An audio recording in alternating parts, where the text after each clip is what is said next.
Welcome, everyone. We are so excited to have you joining us this afternoon as we talk about how to get ahead of the curve implementing interactive items. Again, we're excited that you have the space and time in your life to join us this afternoon as we share some more depth on this content.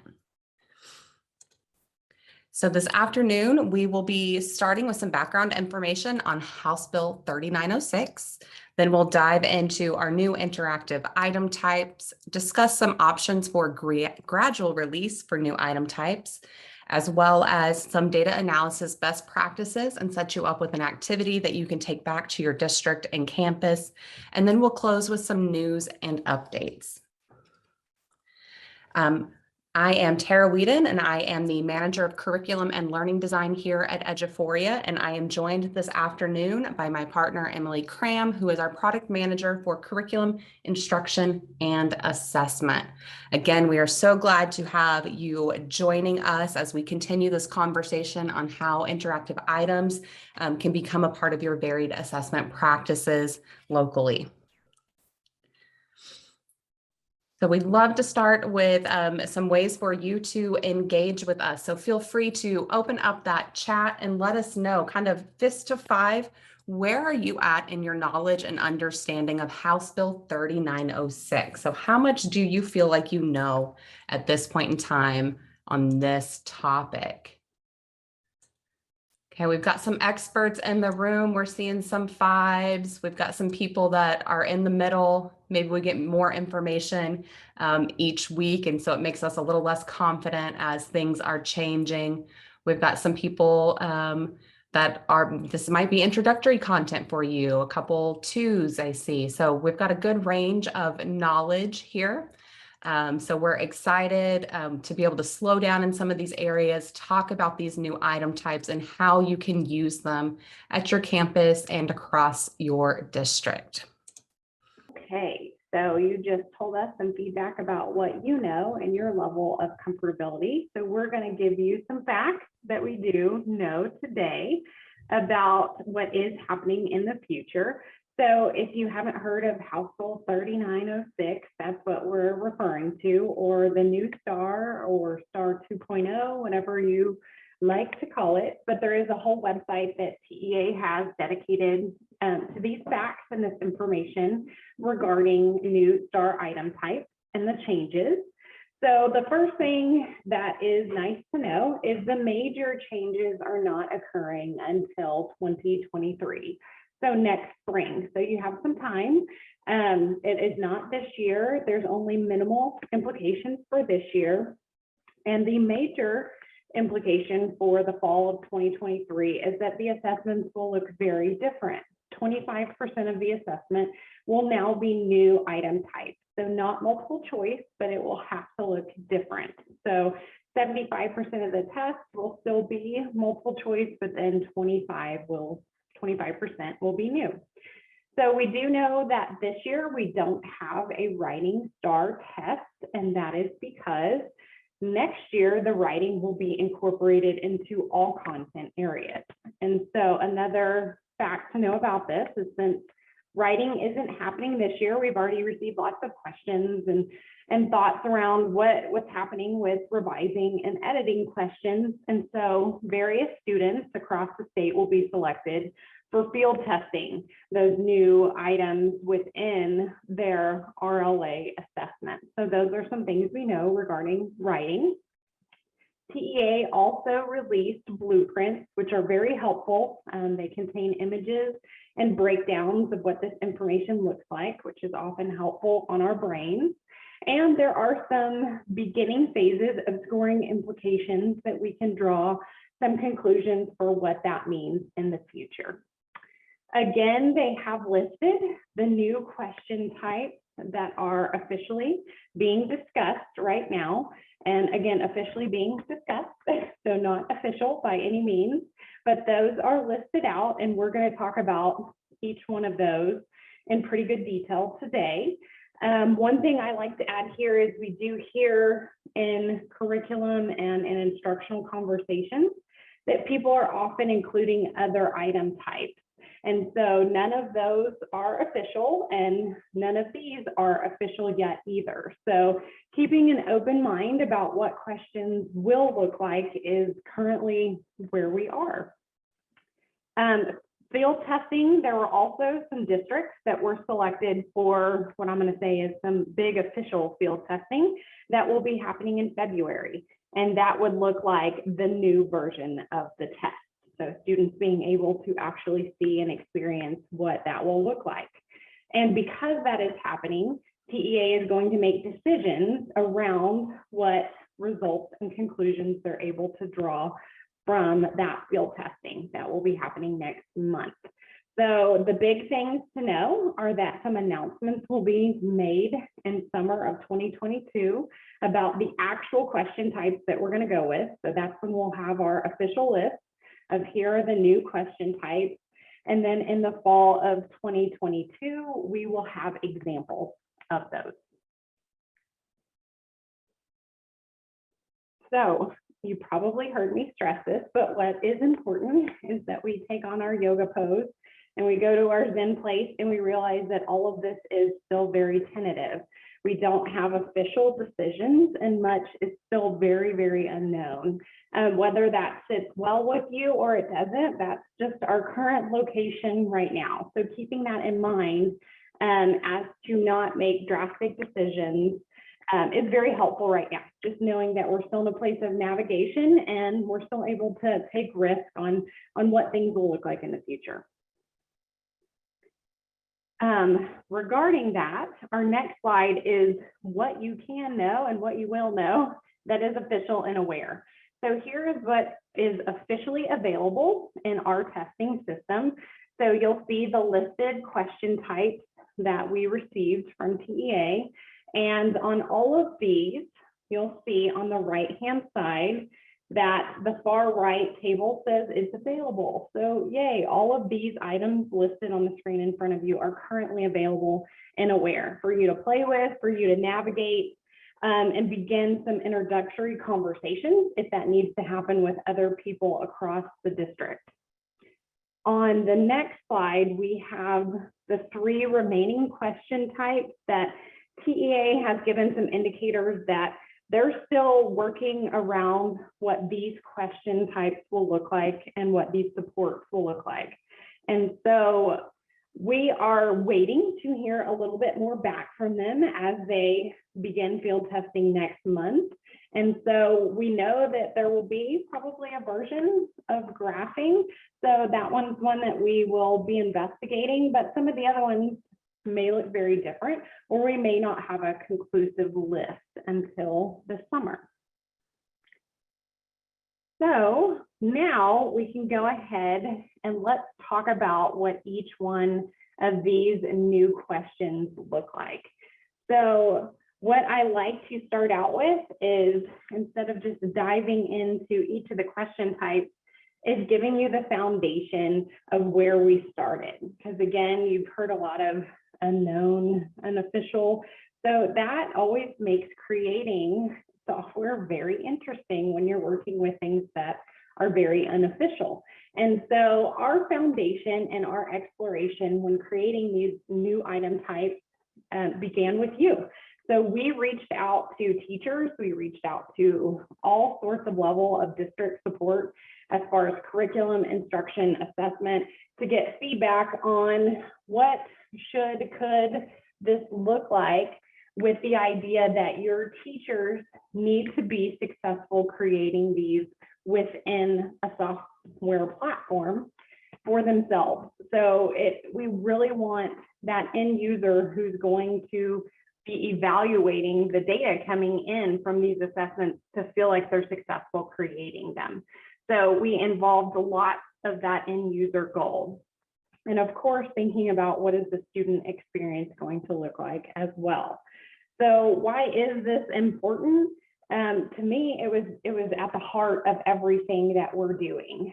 So you'll see that where that created a place for us to navigate is when you go to create these questions, you end up on a landing page.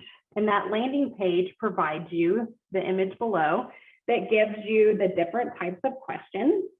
an image that kind of shows you what it looks like, a description of that particular question. And then there's a learn more section. So that learn more section takes you into an actual example of a question under that type, and it provides you with the suggested subject areas from TEA. So we're trying to give you as much insight as we have as well, so that it's easy for teachers to draw conclusions and open up a question and be able to say, okay, I understand the purpose of this question, and I understand some areas that that could apply. These questions are by no means limited. For example, the one in the picture is not limited to math, science, or social studies, but right now, those are the suggested areas for this type of question. So we were hoping that that would be supportive as teachers are beginning to navigate into this space. And furthermore, probably one of the biggest research decisions that we discovered is it needs to be simplistic. So how can we make this experience very simplistic for all users creating questions? So Tara's going to show you the simplicity of creating each type of question. Yes, and before I transition into our three-step process for creating these items, we have had the chance to work with some campuses and directly with teachers and how to write these items at baseline using the software and then helping them find some connections. Having this learn more section has been a sense of relief for a lot of the teachers. It makes them feel like they have a tangible starting point to see this example. So I know right now, if you're worried about teachers being overwhelmed about something, help them get these small tidbits of information that provide them that guidance. And we'll continue to see that as we move into this next step. So once you select your item type from before, then you're going to move into this three-step process. Well, actually, the first step is selecting that item. So you have the chance to learn more, get some more context about this item type. Then when you move into step 2, this is going to be a familiar area if you currently are authoring assessments. So this will feel like you're writing a constructed response or a multiple choice question. It will look very similar. What will be different is you will have some language helping guide you on what are some good ways to structure this item type specifically. So when you're on hot text versus text entry, you'll have a little bit different guidance to help you understand how to use this space to set up an appropriate question. You'll also see something called add placeholder response. And I want you to think when you see this, embed an answer choice. As you become more and more familiar with structuring these items, you're going to start to see some very visible correlations between multiple choice and multiple selection in each of these item types. And it comes down to really how do we want to display the information for students to interact. So again, on step 2, this will look very familiar. You're writing the question here. You have some on-screen guidance to help you make the decisions to format the question properly. And then you will select continue or use your numbers at the top to navigate to step 3. And here's where you'll get into the specifics of what sets this item type apart from other item types. So you'll be identifying what are your correct answers, simply even identifying is there more than one correct answer in this case, and being able to review what that is going to look like for the students.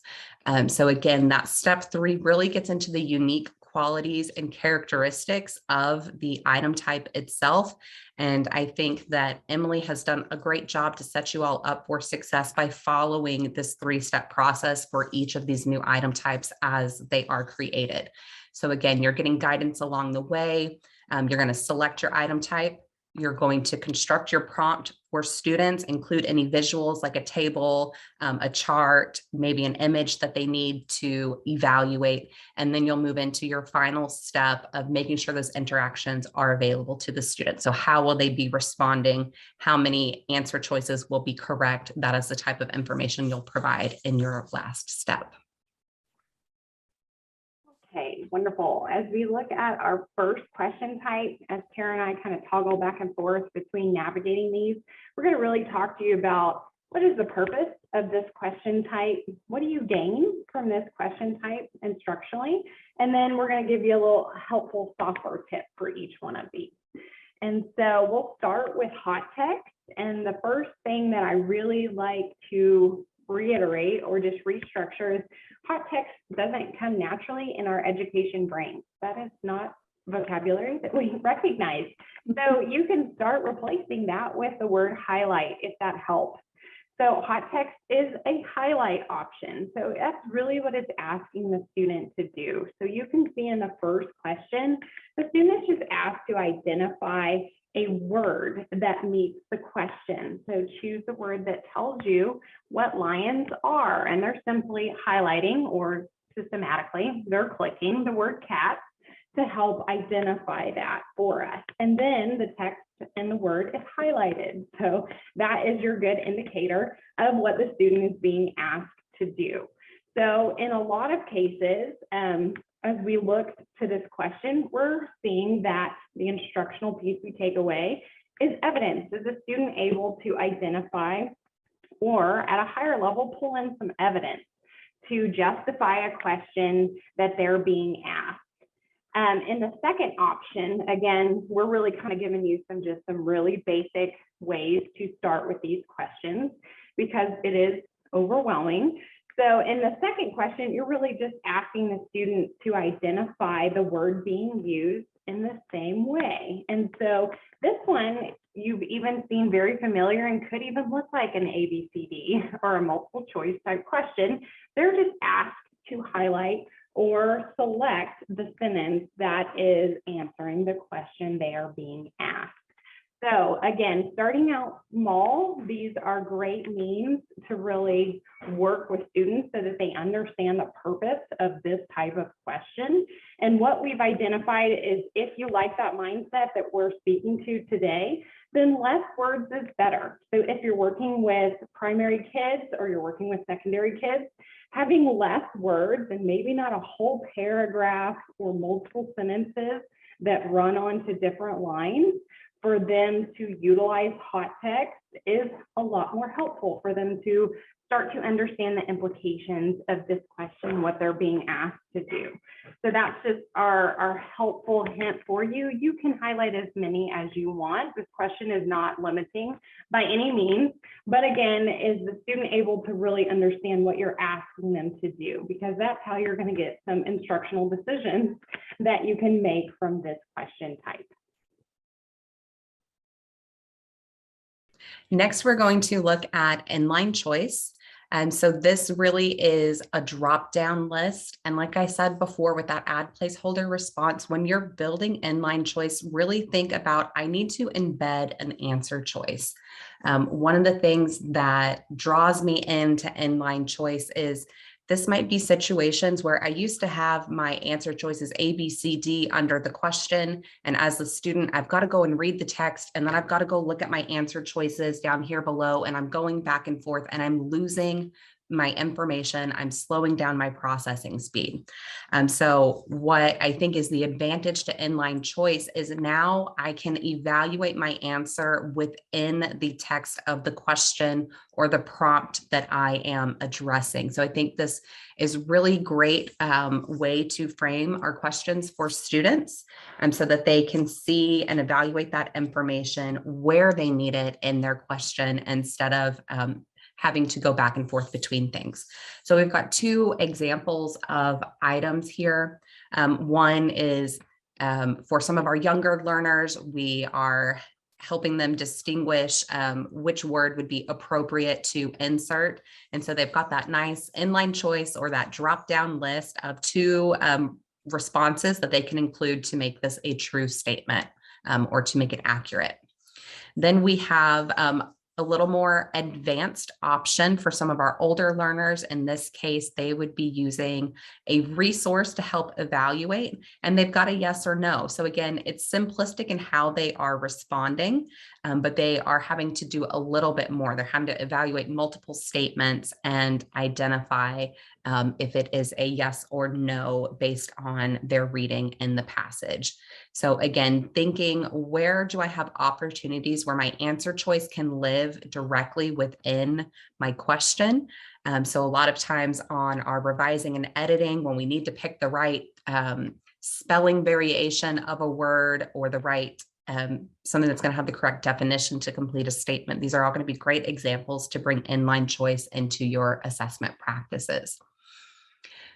So for inline choice, you'll need at least 2 answer choices for your drop-down list. You can expand that and include more. And as you see in the example on the right, you can use the inline choice in multiple places in your question. So if you have 2 places where the student needs to respond, you can set up 2 areas for the answer choices. So the students would need to respond in both places where you used the drop down or inline choice box. Okay, I'm going to talk about multi-select. Before I dive into multi-select, I did see a question about scoring. And today, and I'll stress today, the scoring is correct, incorrect. So either they get the question correct and they get the points associated with the question, or it is incorrect based on what they select as their answer choice and the question type. And so that is our scoring today. We're going to give you some updates regarding that at the end of the presentation. So make sure you hang on if you want to learn a little bit more about new scoring updates. As far as multi-select goes, I really like multi-select, even though that one has been in the system for a long time.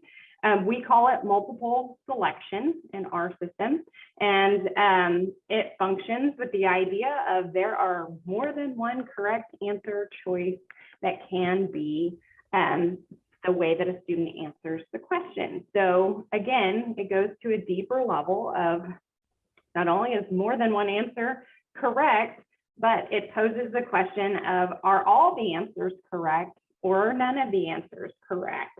So it takes that thinking process to a much deeper level than a student has to go with a traditional multiple choice question. So I really like the implications of using, you'll see in the first one is an example of a rectangular prism, but it's asking what is not a rectangular prism. And so the student has to know that and be able to identify that.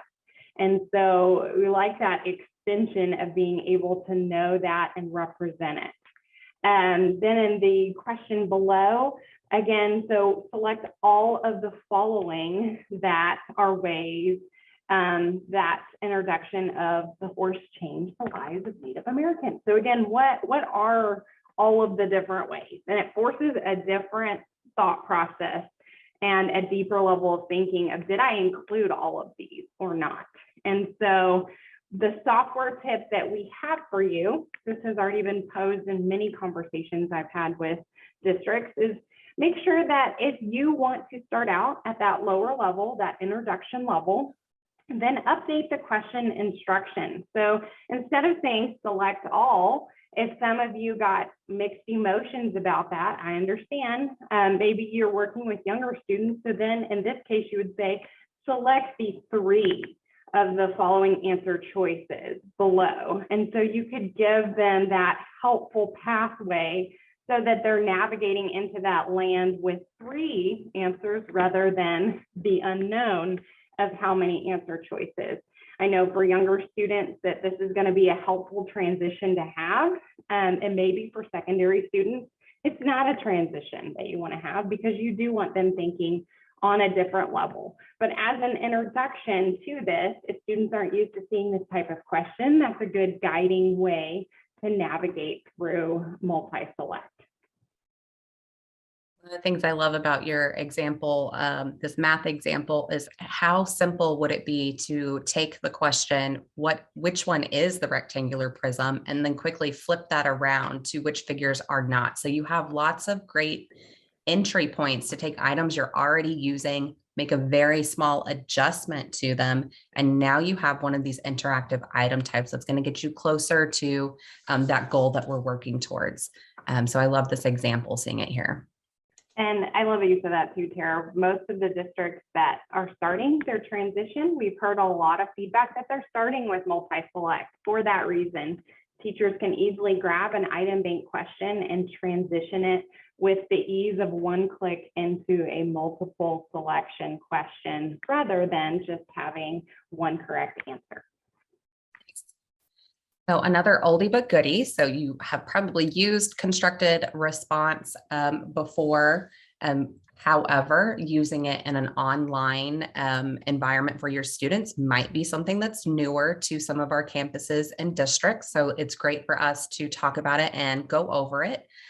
Something that is relatively new for everyone is the option to add character or word counts for your students. I love this to collect some formative data. It's the end of our lesson. We're going to log into Aware and we just have a single item to answer. It's constructed response and it's a 10-word summary of what I learned today or what I learned this week.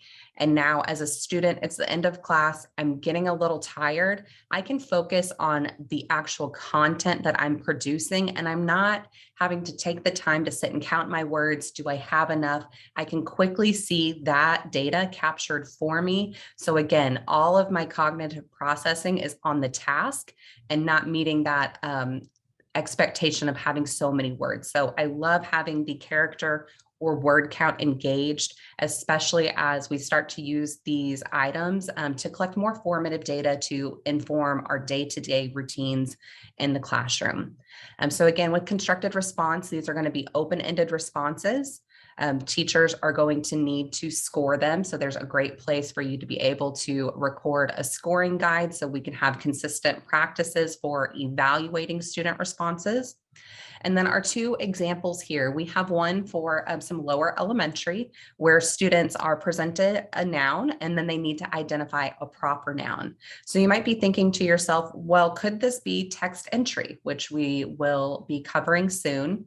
And the reason that this is better suited for constructed response is because there's not a single correct answer. Students could provide a wide range of proper nouns to name their cat.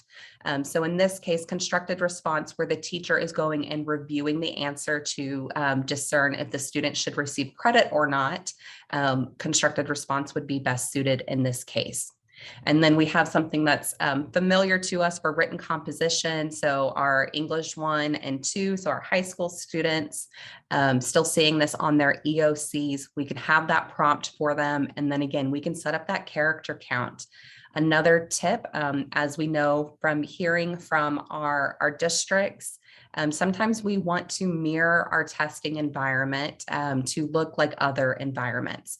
And so something that you can do when you are creating a constructed response assessment is adjust the window, the text box that students are typing in. So if you only want them to see 4 rows, you could set your student response rows to 4, and that will start them off with 4 lines of text that they will be able to see.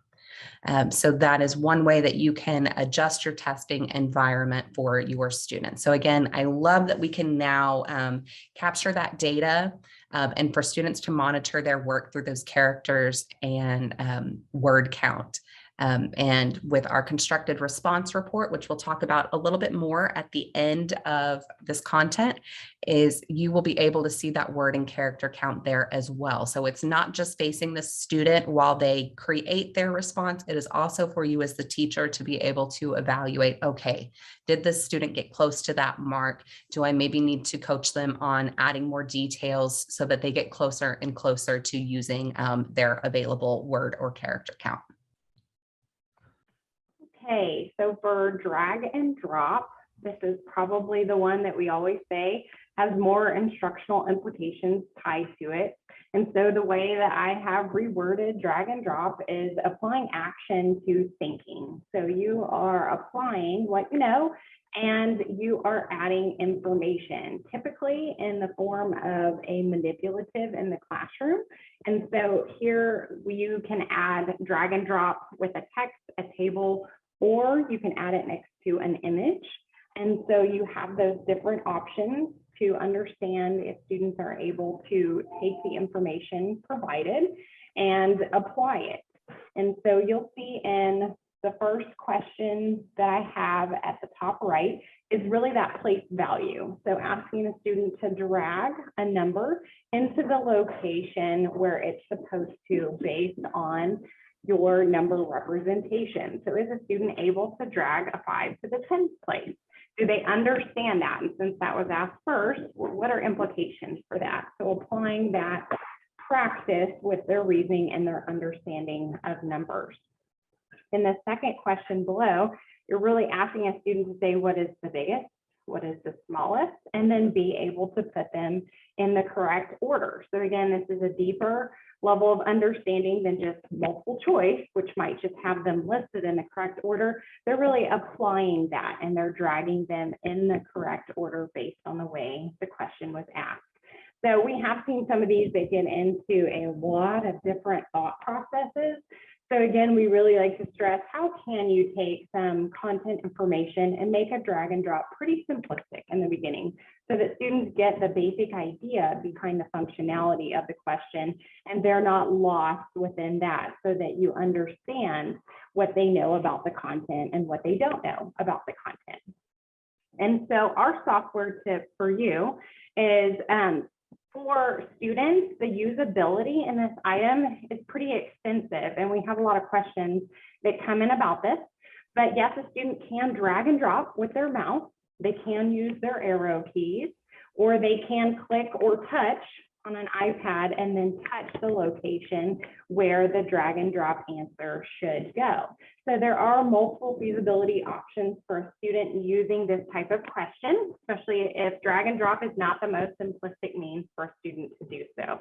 So there are other options, and we like to just remind you of those, as that's really extending the use for all students.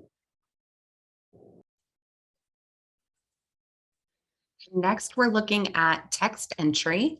So as I've been working with teachers, they are endearingly referring to this as fill in the blank. So in some cases, very directly, your text entry box might be embedded within your text, like we saw in the Inline Choice. And it really can function as a fill in the blank, where students are producing the word. Maybe it is a vocabulary term and they're identifying it in application of a scenario. And this can also be a way to start to transition away from numeric response, aka a griddable, and ask students to solve a problem and provide a numeric value as a text entry. Our software tip here is to use 3 or fewer words for accurate scoring. So we can see here, we have a primary example on the bottom left. We're providing the students really kind of a starter where they're picking one of 2 words. They have the spelling in front of them, so that can help with some of the concerns we might have with younger students online. They might not have the typing skills, so we can keep things very simplistic, provide them the prompts and supports that will guide them to a successful answer. Then on the right, we see a middle school science example where we are having to, we have some text, we have an image that is functioning as a diagram with information we need to solve and then provide a numeric response. So in both cases, we have a single correct answer. When we are designing the question, we're defining that correct answer in step 3. And so this can be auto scored for us. So unlike the constructed response where we need to go and score it manually, this can be auto graded for us. Now, this student responses are not going to be case sensitive or space sensitive. So if they put extra spaces somewhere, or if they don't capitalize a proper noun, they can still receive credit for identifying the correct content. As the teacher, you will be able to review the student's answers. And if a student was counted wrong because they misspelt something, but they are showing they have the content knowledge to address this question, you're able to grant them credit. So you still have the opportunity to review and make sure students get credit where they have earned it, even though it didn't match the correct response that you provided. So this is a nice dynamic area for students to practice vocabulary and do some generation of what it is they are learning. So I like that this is open-ended, but it's still something that you can lock in that singular response and then have it scored for you. And we're going to go into Hotspot. Okay, great. So Hotspot was the most recent addition to our interactive item question types. And so for this one, instead of thinking hotspot, I like to say it's imagery identification. And so for this type of question, you always add an image, and then you're really asking the student if they can understand the content within that image and if they can apply what you're asking them to do within that content. So imagery identification for hotspot. And the question to the right is one of my favorite ones. I already saw a couple times in the chat that people asked about graphing. And in my opinion, I believe Tara wholeheartedly agrees that as an introduction into graphing, hotspot is a great tool for that. So you'll see the graph in the question, and then the student is asked to identify points on the graph. This is a great introduction to this type of question rather than just giving them free range on graphing paper. We understand that that is the direction it could go in the future, but this is, again, if we're talking about that introduction in DOK1, that they really understand what they're being asked to do, and it's in a conclusive atmosphere. So in our next question type, it's really just asking the student, again, you have that image, and what phase of the moon, based on what you're asking, where would that be located? So where is that represented within the image below? So it is taking an image and the content that's being asked and asking for that level of application and what does it look like? And so again, these are just some very simplistic means that you could start hotspot. And our software tip for hotspot, we have 3 for this one, but we provided you a cloning tool so that your location within your image can be identical. So you'll notice in the picture with the moons, the box around question number 1, question number 2, 3, and 4, they're identical in size. And so that cloning tool helps you with that, because I joke that no human can really make a square the same size with a drawing tool ever. And so the cloning tool gives you the ability to match that with simplicity. So we're very excited about that. We are also excited that the image will automatically resize for you. That's something that can keep you up at night is the image the right size based on the computers that my students will be using or the tool that they will be using? And so you don't have to worry about that part anymore as well. It sizes the image for you. We don't lock you into those sizing restrictions. You can resize if needed, but we go ahead and format that for you. So it's one less thing that you have to think about. And finally, we also gave you the option that you can add in some alternative text to support students. So if you, for the box number 2, want to add in some additional alternative text that could be read out loud for the student to utilize, that feature is available for them to have in place right now. So that additional student support layer is provided. So that is your hotspot or imagery identification. I hope you like that one. I like that one. Finally, we're into multi-part. And so we have a little interactive video that shows you multi-part question, and we laugh and kind of joke, this is your 2-for-1 special. So you're getting 2 questions and they can be embedded into one at this time, or you can have a follow-up question that is tied to the question before it. Again, for multi-part, what you're really taking away from this are going to be those scoring implications. So as the test author, you can decide if they get part A right, but they don't get part B correct. Am I going to give them credit? And that would help guide you today in the system to decide if these are different questions so that you could have that scoring for them. Or are they linked together? And if they don't get part B right, then they don't get credit for part A. So you get to make those decisions today. We don't know how this will be readily scored in the future. And so you can decide based on the content and how you're asking this type of question.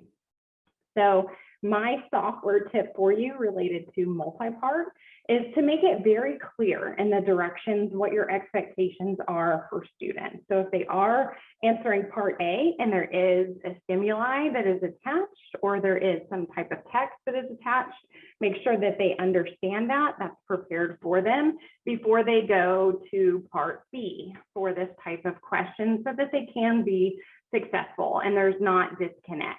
And again, linking these two items to a resource is very, very helpful if you're providing this online and you're using tools like randomization. You would want to make sure that these items are linked and coordinated so that, again, students can be successful and there's not a disconnect between what you're asking them to do and where the resources are on the assessment.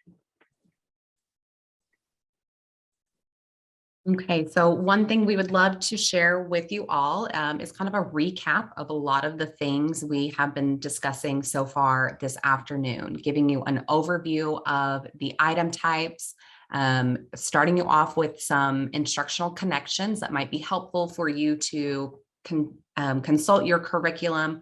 Where are we at? What are we trying to measure in student learning? And how could we represent this in one of these item types? There is also some scoring ideas for you, or parameters for you to consider based on the current application of correct or incorrect being the scoring setting for these item types.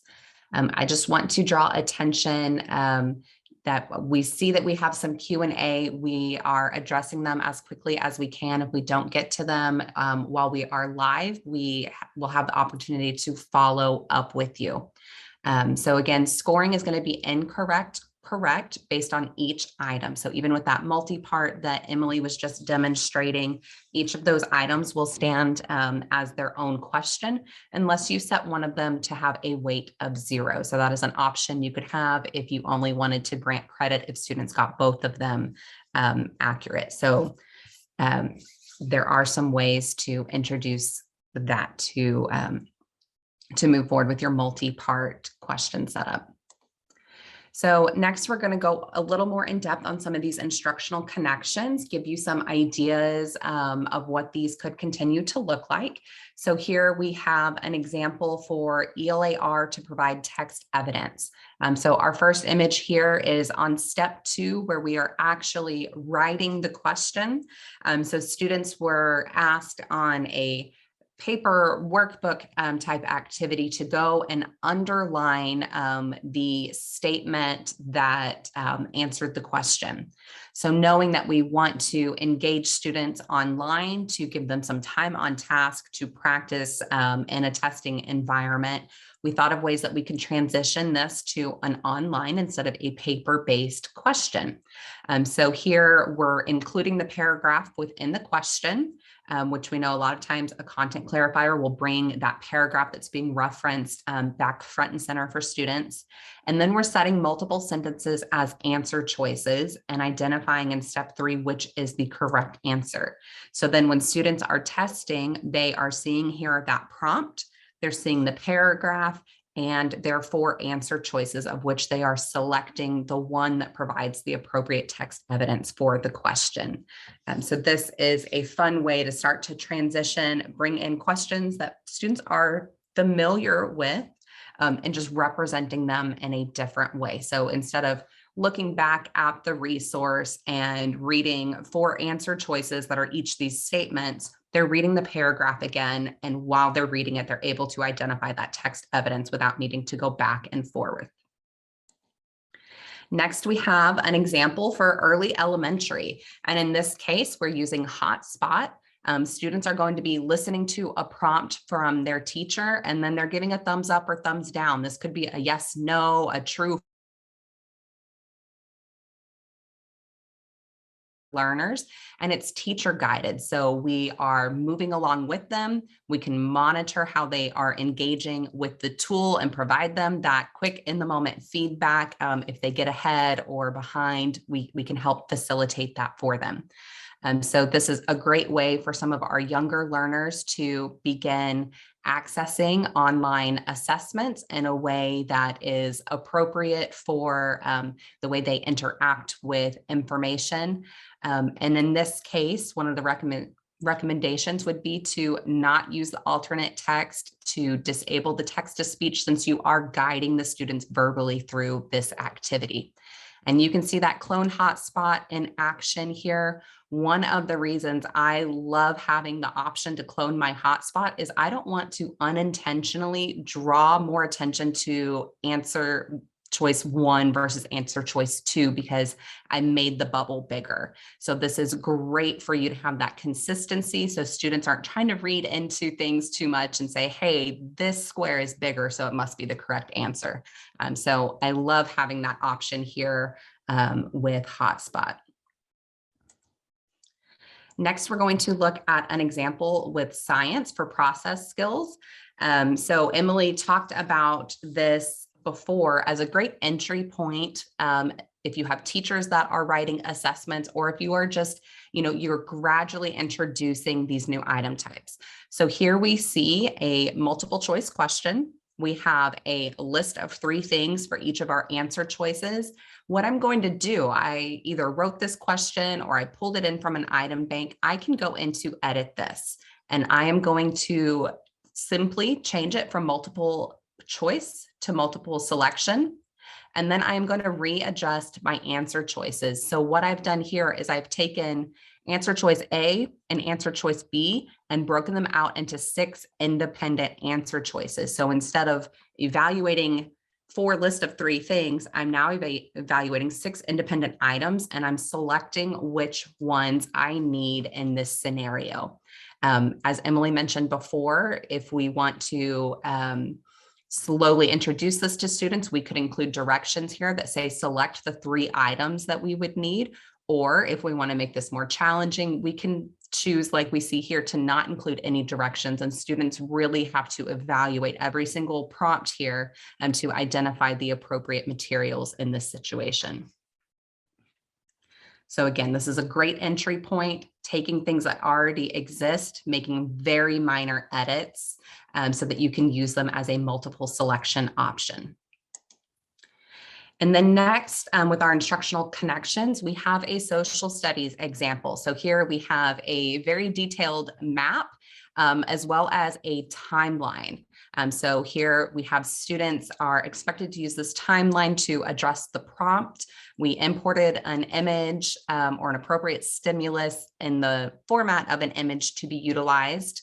And then what we can do on our answer choices, because we know we have students that need text-to-speech support, we can include that alternate text where we have made our answer choices on top of this image. So on the far right, we see the boxes around era A, B, C, and D. And so we can add that alt text so that as students encounter those answer choices, and they are able to hear that and follow along with the question. So this is another great example where we have really, really rich stimuli for the students, and we can put those answer choices right on top. I promise you will feel so special and like a little mini programmer when you go and build Hotspot because it is so simplistic and easy for you to follow.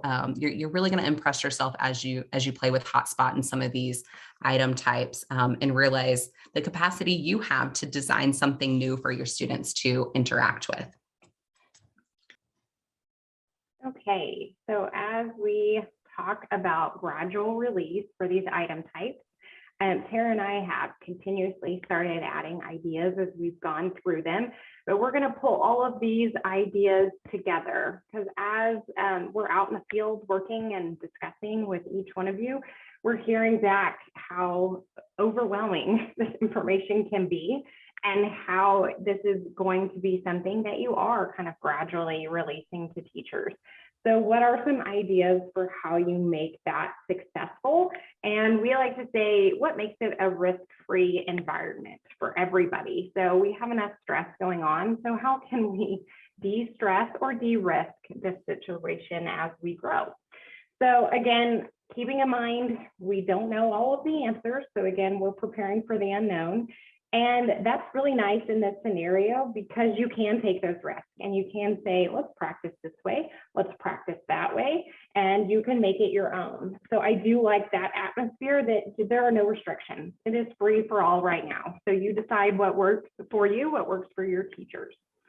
So the first thing that we recommend is we have spoken with districts that have just started embedding all of the new question types into district level assessments. And the sense and response from teachers is being very overwhelmed. And so what are the instructional implications we can take from all of these new question types? So we have heard back from districts that feel like they've started successfully by only adding one new type. You probably heard me say earlier, several districts that I work with very closely have said that multi-selection is a great one to start with, because again, it's just extending that thought process that kids already have. So maybe that's something that you heard today and you're like, oh, I like that. I can move in that direction. But navigating with one and then having collective decisions and collective thoughts about what the implications are has been reported to be very, very helpful. You understand that adding too many is too much, and it can be just too overwhelming, not only for teachers, but for students as well. It's just a lot in one environment. Another way to de-risk your beginning of adding new question types is you always have the ability in the system to weigh these questions as 0. I mean, you can keep the weight associated with them, but if you let students know, hey, we're just going to play with this type of question and we're going to use it within our content, but it's not going to count against you in any grading mechanism.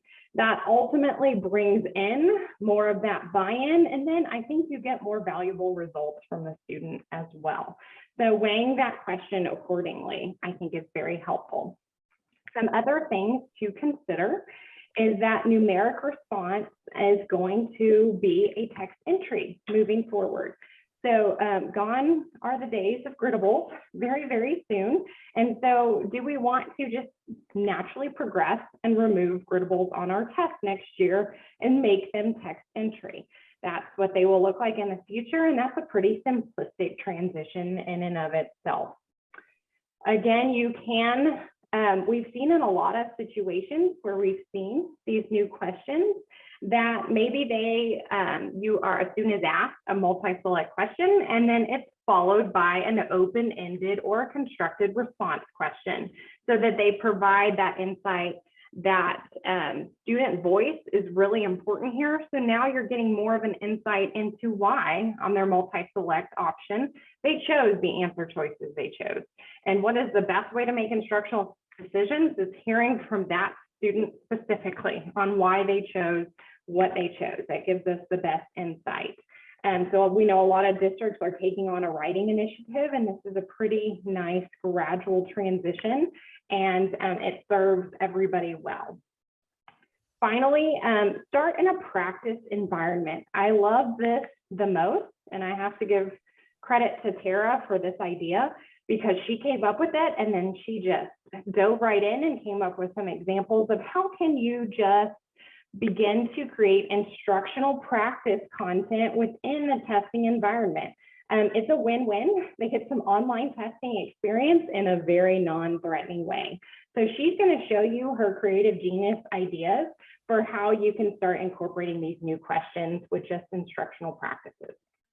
Thanks, Emily. So we're going to look at 2 item types with a little more depth to set this up. So drag and drop is something we can use to go over processes in our classroom. Students have returned to campuses. We know that we are maybe having long periods of time where our students are at home and then returning to us, and we might need to go back over what are the norms in our classroom? How do we do certain activities together as a group? So if something like Cornell Notes is a standard part of your practice, this could be a great way at the beginning of the year, or as we need to regroup and make sure we're all on the same page, we can bring in something that is low risk. We are not going to be grading students on this, but we're getting them in the tool. And this also shows you a nice way to bring in a chart and also use the drag and drop. So I would encourage you to find processes that you can go through as a class and have students practice using the tool in a low risk manner where they know they're not being graded, but they're still getting to experience the online testing environment. Now we can pair this with content also. So here we have an example of drag and drop again. We have a lot of stimuli here for the students. We have 4 organisms. We have a dichotomous key. We're needing to identify the correct names for each of these birds and move them to the correct drag and drop location. If this is the first time students see drag and drop, this might be too many things for them to process and really understand what is going on the page. So again, finding where is appropriate to include these. Is this something, hey, we're going to log in as a small group and have some guided practice here and some discussion and practice using the tool? Or is this an opportunity for independent, either in practice or in testing environment? And then we have an example of compare and contrast. So this can really be kind of a middle ground. We can have that Venn diagram filled out with information, and the students are identifying what would I title each of these areas of my Venn diagram. And then there's some examples of how we can include additional information as distractors, additional details that might go into the Venn diagram. And so I know we've seen questions on images with drag and drop. So definitely images can support your drag and drop, but at this point in time, you cannot place the target on top of the image, but there are ways for you to get creative. Think about diagrams where we can show what part of the image we would place this on, even though we're not placing it on top of the image directly. Then we have hotspot.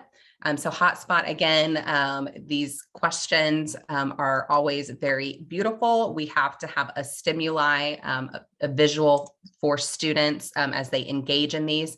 So here is an example of what used to be a multiple choice item. We see the diagram, we see that it has these numbers across it to identify different areas. And then we would typically see A, B, C, D would be choice 1, 2, 3, and 4. Now, as a student, I can engage with this item. I can move my mouse around it while I'm exploring this space, and I can identify my answer right away. So here's another version of taking something that was a multiple choice item and transitioning it to a different item type. Again, we see that example we saw before of the timeline. So having these historical events is going to be popular in our social studies classrooms to see students engaging with these rich stimuli. And then the last example I have here is graphing. So we've had a couple questions about the transition to having a graphing item type. I'm glad to see some success stories with our math departments that are buying in and adopting these new item types. We also know that graphing is super, super complex, and it introduces lots of ways that the student could potentially provide a wrong answer. So as we are preparing students, we can introduce them in a more simplistic manner, maybe trying hotspot where we can have our graph, we can have students interacting on top of it, but we are limiting how many answers they could provide. So this is going to be a great way for you to kind of level up, get students used to seeing a graph in the online environment, engaging with it in a specific way, and that will build their capacity to engage with it at more depth in the future when they're doing more complex tasks with graphing. Okay. So one of the things that we have been emphasizing all throughout this is what is important is that educators are able to draw conclusions from the assessment results. So we really want you to feel that you are set up to analyze your data, understand what you're measuring about student knowledge and their performance at a certain point in time. And so we hope that this is giving you some entry points to design these questions so that you are able to do that successfully. We'll go over this next section pretty briefly. One of the things that we have been able to do and would like to share with you is as you start doing this, set a small indicator for yourself. So you can design an assessment. It can be administered to students. We can make predictions based on what we already know of student performance. What do we expect our data to look like? And then we can have some really rich dialogue with our PLC. So this next slide is going over that same information. So really setting you up to be a practitioner, take what you're learning, put it into practice, reflect on it, and have that rich conversation about what do we need to adjust moving forward. So we would love, if this is something that you can put into practice, to hear your feedback as you try this out, building a short assessment, keeping it at a low DOK level so that you can really get that feedback, and make sure that you're measuring the content and you're not measuring the student's ability to interact with the new tool. And then the discussion are just some recommended ways to have those rich discussions across teachers and what they're learning about their data using these new assessment items. Okay, so I realize it's 3:01, so we're quickly going to go through news and updates and just the last minute wrap up. And so what we'll talk about next is extending the application connection. So we're going to start embedding this as a practice to help guide you with what are some additional connections you can make. If you're using the Eduphoria suite, what other applications can be useful here? So very quickly, Strive, I like this idea the most. This was Tara's idea, that you can take the webinar from today. We're going to send you a recording of the webinar, and you could put it in Strive as professional development. So this video could just be the professional development, and maybe you really want to grab those interactive question cards that we've created for each teacher to have. That's a great introduction. And so if everything's overwhelming, maybe you start here, and maybe this is a good place for teachers to get some introduction content.